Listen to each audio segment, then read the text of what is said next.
السلام علیکم و رحمت الله و برکاته. موضوع امروز قسم های بیع. بعضی برادرها در تجارت هاشون خسارت میبینن و رفته رفته اونها از اون بیع بگیم از سوداشون دیگه کنده میشوند. چندین علت دارد. یکم همین علتش همین است که شاید که در همون بیع همونها یکم نافهمی هست، در هم سودای همونها شاید که اون جایز نیست است. هر بیعی که ناجایز رفته رفته آخری اون خسارت هست غالبا. و دیگری که هست بعضی حالت‌های میشه الله پاک امتحان میکنن بنده‌های مسلمان ها را، چی در مالشان باشد، چی در جانشان باشد، چی در دیگر فرزندهاشان باشد. این در آیه قرآن سوره بقره ذکرش دیگه است. خلاصه گپ که قسم های بیع 4 نوع میشه چه علما بیان کردگی هستند. سودا یکی همون که هست بیع صحیحش میگن، سودا صحیح و پره هست. اون همون سودا رو میگن که در شریعت هم اصلش طوری میشود درست هست و هم وصفی همون. درباره این شو صحبت میکنیم الان. و قسم دیگری که باطلش میگن بیع باطل، یعنی که اون اصلا در شریعت یکم قدر قیمتی ندارد اون بیع و نه اصلی اون درست است و نه وصف اون یکم حالت قدی درست نیست.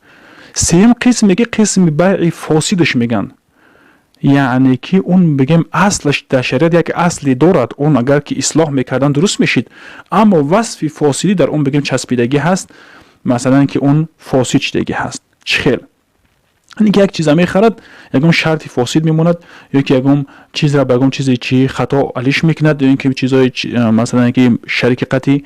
خلاصه گپ که اون چیز را بگیر قیمت داره اصلا اون میشه درست کند، اما اون بگیم که فاسد شد با دیگر علت های دیگر. یکی چهارم قسم موقوفش میگن. ان در هر قسم صحبت میکنیم ان شاء الله. قسمی هست که بیع موقوف، یعنی که اون نه بگیم که درست می شود و نه نادرست می شود. چخیل یک نفر مال یک نفر دیگر می فروشد به اجازت همون، این حالت در صاحب مال خبردار می شود.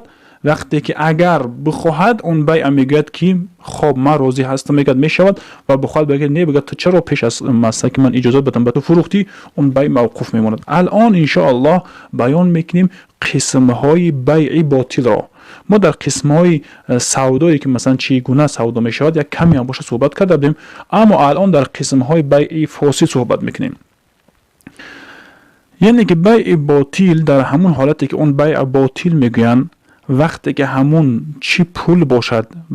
گاهی میشه که در سودا با جای پول مثلا در عوض پول یکم چیز میتد انسان. مثلا که میخواد که یک قبچه گندم بخرد، میگه میشود که من با جای همون یک مثلا پول همون مثلا که به شما یک یشیک یا اینکه یک قبچه سیب به شما بدم مثلا، جایز میشود این بیع. همین خیلی که هست همون اگر در جای پول باید پول میداد یک قبچه گندم میگرفت مثلا، در همین حالت همون عوضی همون یک از همون عوضها حرام باشه جایز نیست است. یعنی که خیلی که اهل علم فرمودگی هستند مثلا یک گاوی حرام مردگی را یا یک گوسفند حرام مردگی را میگیرد، مثلا در یک نفر میتد، مثلا که خیلی که میشنوین بعضی سیخ های کلبسه میگیرن چیزای مردگی را هم باشه، چیز رنگی نباشه، هر چی کلبسه کردنشون ممکن هست است، چون که از این چیزها رو ما دیدیم که چیزهای خود مرده را، گاوهایی که در بگیم بعضی جاها مردگی پرتافتگی هستن خبر میان همون گوه پوست کرده از همون سیخ‌های کلبسه میگیرن میبرن. همون چیز فروختنش باطل است. همون نفرهایی که میفروشن همین چیزها را اون حرام هست و اون انسان‌هایی که تیار میکنن خیلی اون که معلوم است که چیز حرام به مردم میدهن، همین چیزها درست نیستن. یا اینکه خون فروختن درست نیست است. یا اینکه یک گوسفند چیزی که نباشه خود مرده باشه این چیزها را فروختن درست نیست است. یا اینکه بعضی اهل علم ذکر کرده هستند چه خیلی اختیار تعلیل مختار ذکر میکند که فروختن موی بدن انسان. بعضی نفرها در همین مسئله صحبت کردند که گفتن که همین خیلی حاج عادت شده بود است موی سرشان دراز میکرده باشن و رفته همون ماه که دراز میشه همون میفروشن. موی انسان هم درست نیست است. این بیع باطل هست. قیمت کرده نمیشه جسم انسان یا اینکه اعضای انسان جایز نیست است. و بعضی نفرها الان بعضی یکم اعضاهاشون رو میفروشن، از اون پولشون استفاده میکنن. جایز نیست است مگر حالت‌های باشد که دیگر یگام راهی خچون تبابت نیوان اما همون چیزشون بفروشن برای تبابت خودشون، یعنی که همچنانی که باشه از گرسنگی میمرده باشن، اون حالت‌ها دیگر حالت‌ها هست اما مردم در این حالت‌ها نه، بلکه همین خیلی میفروشن مویهای بدن خودشون. این سوداشون باطل هست، جایز نیست از این چیزا فروختن.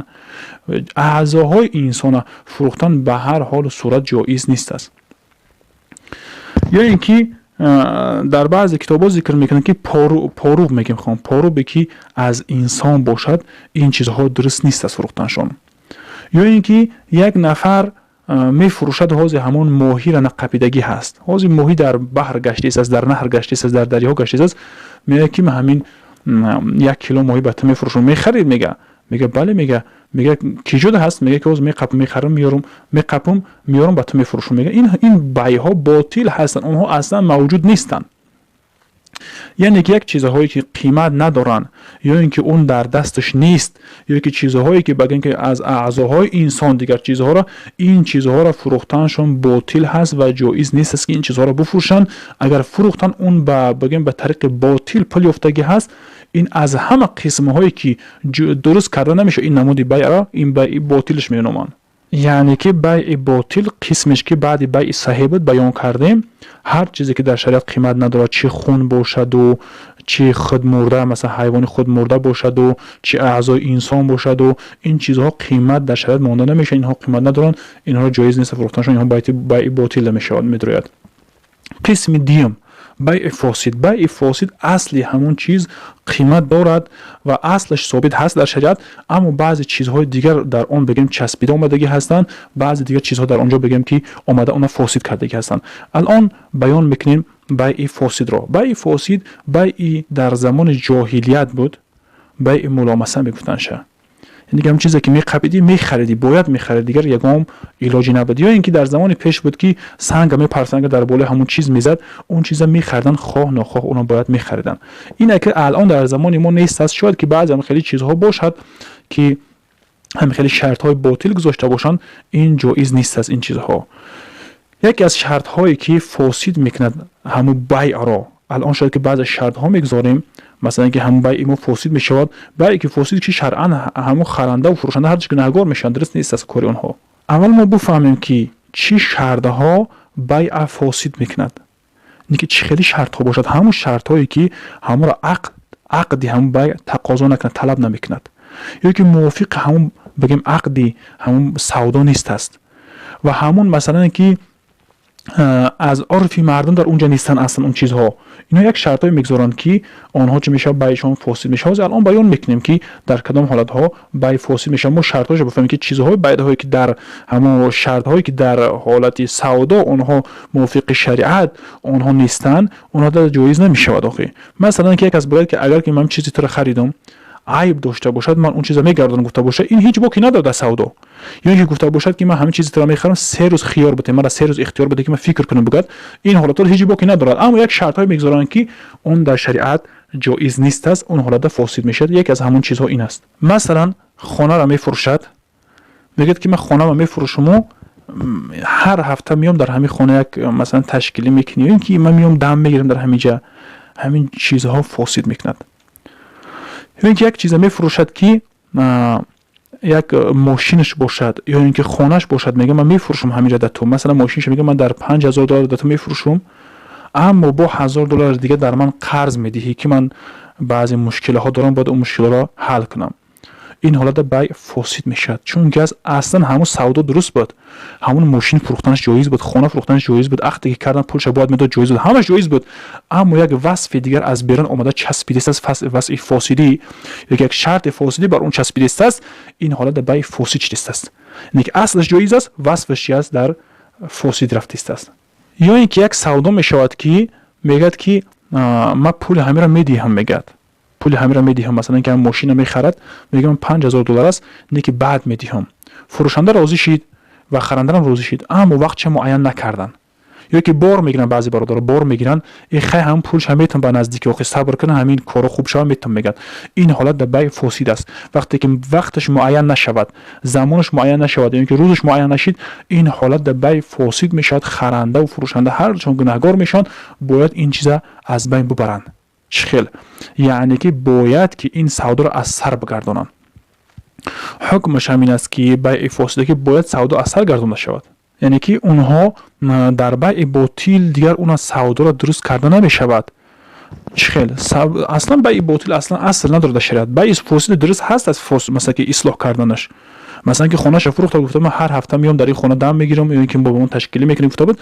وقتی که اینو فهمیدم باید که من از اون گپام گشتم، چون که از من نفهمیدم این کارها درست نبود هستن. یعنی که ماشین فروخت گفت که من گفت خیلی کارم برای بگه پولش میتونم، که بورا گرفت گفت که من وقتی که مثلا کارم خوشی و پولش میتونم گفت معین نکرد، باید که فهمیدم گفت که بعد از اون گپشون گشتم گفتن که نه، گفتن من در حال پولش الان میتونم. یعنی که وقتی معین کردن گردونده، وقتی معین کردن این بیعشون درست میشه. یک سوالی که میپرسن در این بالا در دیگر حدیث صحبت کرده هستیم، اما اینجا در مسئله بیع فاسد که است، نزد بعضی اهل علم فروختن سگ، فروختن پلنگ و درنده ها درست نیست است، اما نزد امام ابو حنیفه رحمه الله اجازت میده. از کدام طرف اجازت میده؟ اصلا در حدیث اومده است که پولی سگ جایز نیست است. وقتی که این کلام ابو حنیفه رحمه الله امام اعظم میفهمن، بعضیا اونها در تشویش میافتن، میگه چرا ابو حنیفه رحمه الله خلاف حدیث گفت؟ حضرت ابو حنیفه رحمه الله اصلا اون سگی که به خاطر اجازت میده از جهت پوستش، شاید که اونا میفروشد، اون از اون پوستیو چی میکند؟ از پوستیو یگان چیزهای میپوشیدگی تیار میکنن، مثلا پوپشی باشد، از جهت بگیم که کرتکه باشد، از جهت شبکه باشد، چیزی که نباشد از اون آماده میکند، به هم خاطر اجازت میده از جهت پوستش. پوستش فروختن در دیگه مذهبان جایز است. پوستی سگ وقتی باید کرده شدگی باشد، وقتی اون کار کرده باشن میفروشن. و دیگر مذاهب از جمله امام نووی رحمه الله ذکر میکند در بعضی تعلیقاتی که در باره همین مسئله که فروختن سگ جایز است یا نیست، در اینجا ذکر میکنه که سگی که برای نگاه بینی باشد، نگاه بینی خانه ضرور باشد، یعنی که سگی که برای شکار باشد، اون حالت از این جهت فروختنش اجازه بدنش ذکر میکنه در تحت همین. خلاصه ای گپ و دیگر که هست شرده هایی که در بیع فاسد میشه باید اونو برداشته شد گفتیم. اما بیع فاسد درست کردنش ممکن هست، اما بیع باطل درست نمیشه، به هر صورت حالت درست نمیشه بیع باطل. یک نفر از طریق پولی بیع فاسده که پول کار کرد چی میشود؟ مثلا رفت خرید همون بوره به بیع فاسد، برده همون را فروخت، از اون فایده کرد. در بحر رحیق میگه که این مسئله همین پولی که از همین میابد، مثلا که به طریق بیع فاسد خرید است، برده است، از اون فایده دست فروخت است کس نفر دیگر ده، این پولش درست نیست است. اون باید ببرد صدقه کنه دیگه نفر ده بتد که چون از برای اون نفر حلال نیست از این پول استفاده کردن.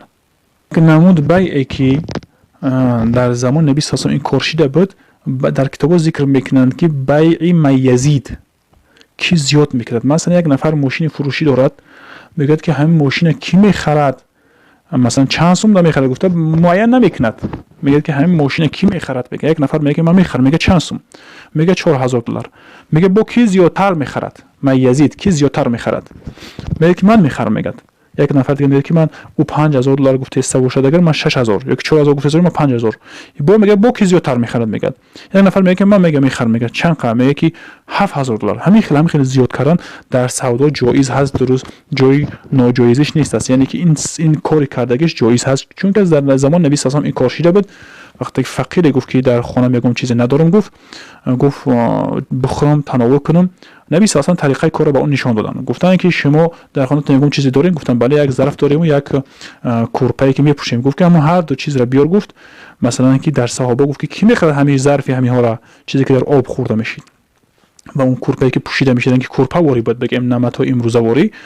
گفتن که صحابه کرام بعضی گفتن که ما میخریم، گفتن یک درهم گفتن میخریم و بعضی صحابه با 1 درهم راضی بودن، اما بعضی صحابه دیگر که دیدن که نبی صلی الله علیه و آله تکرار کرد گفت که کی زیادتر میخرد، گفت دیگرشون گفتن که ما با 2 درهم میخریم. گفتن این کار یک نفره پیامبر صلی الله علیه و آله حل کردن و اون 2 درهم ده فروختن، 1 درهم شد دادن، گفتن که برین که در روزگارتون نگون چی بخرین تا چتونه خوردن بگیرید، و 1 درهم دیگه یک تبر خرید بر همون مرد داد و یک بند دیگر یک صحابه را فرستاد گفت که یک تبر یک بند بخر بیار.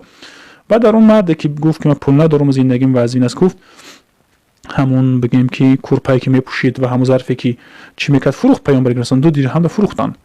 و دادن در همون نفر 1 درهم گفتن که برا روزگار تا پیش برو 1 درهم دیگه تبر خریدن و قطعا در هم مرد دادن گفتن که این قضیه کار کن برای هیزم جمع کرده بگی بفروش زندگی تا پیش بر. خلاصه گپ که ما فهمیدیم که بیع 4 نمود بود. از که بیع صحیح یعنی که درست است ما را بیان کردیم کمی هم باشد. دیگر که از بیع باطل بود و دیگرش بود که بیع چی فاسد بود و یکی بیع های هستند که اونا بگن بیع مکروه ذکر میکنن بعضی کتاب ها، یعنی که اون کردنش نادرست هست. اونا انشالله صحبت نمیکنیم الان فقط ما بفهمیم که بیع موقوف هم بیع را میگن که 4 قسمی که ما الان ذکر کردیم بیع صحیح، بیع باطل، بیع فاسد و بیع موقوف. بیع صحیح بیع درست میگن، بیع باطل گبزن، بیع فاسد گبزن، بیع موقوف چی است؟ یک نفر میفروشد چیز یک نفر دیگر رو به اجازت همون، به خبر یافتن همون. وقتی که اون چیزی که فروخت اون صاحب چیز خبردار شد بخواهد اجازت میتد، نخواهد اجازت نمیتد. در همین حالت بیع همون موقوف میماند. بیع موقوف میماند. اون حالت اگر که صاحب مال اجازت داد بیع شدگی است، پرش شدگی است، موافق شریعت پولش حلال می شود. اجازت که نداد اون بیع باطل می شود. اون باید بگردن اون بیع با چیز این مرد بیارن در دست اون بتیان. خلاصه اگر انشاءالله که اینجا یک کمی بعد از همه این موضوع ها صحبت کردیم. هر جاهایی که اینا فهمو میشد شما میتونید که اونا بپرسید انشاءالله که اگه مشکل ندارد و در آینده شاید که انشاءالله به این مکروه هم بیان کنیم. السلام علیکم و رحمت الله و برکاته.